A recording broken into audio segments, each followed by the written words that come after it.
الحمد والثناء یا ارحم الراحمین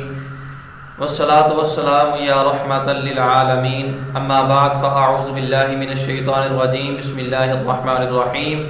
ناظرین، آج کا ہمارا درس شریعت احکام زکوٰۃ کے متعلق ایک نہایت اہم مسئلہ کے بارے میں ہے۔ مسئلہ یہ ہے کہ گھر بنانے یا خریدنے کے لیے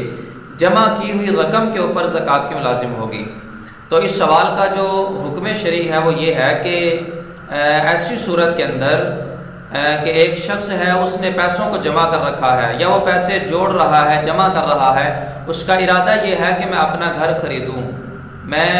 اپنا گھر بناؤں، تو پھر بھی اس بندے کے اوپر جو وہ پیسے جمع کر رہا ہے زکوٰۃ کی شرائط کے پائے جانے کے بعد اس بندے پہ زکوٰۃ لازم ہوگی۔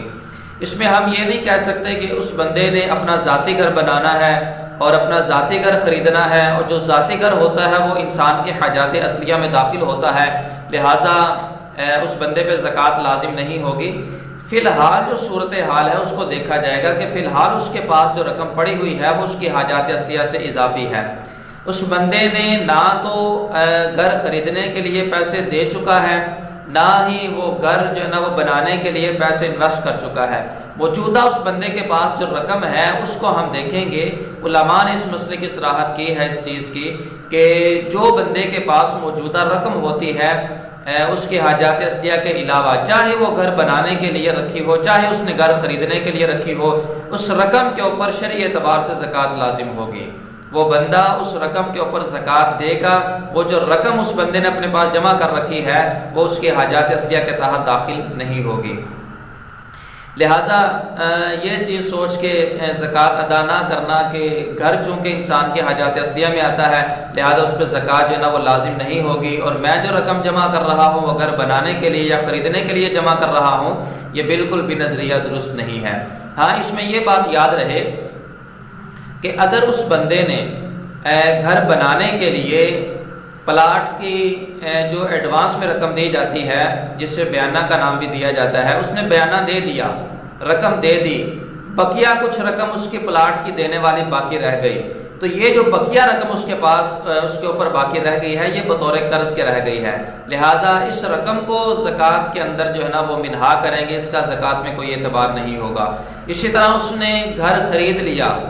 اور کچھ پیسے دے دیے، کچھ پیسے دینے والے ہیں، وہ جو دینے والے پیسے رہ گئے ہیں وہ بندہ جوڑ کے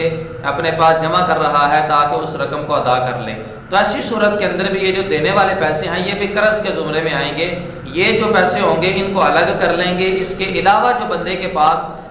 اگر اس کے پاس پیسے ہوئے، زکوٰۃ کی شرائط پائی گئیں، وہ مال کے نصاب ہوا تو زکوٰۃ ہوگی،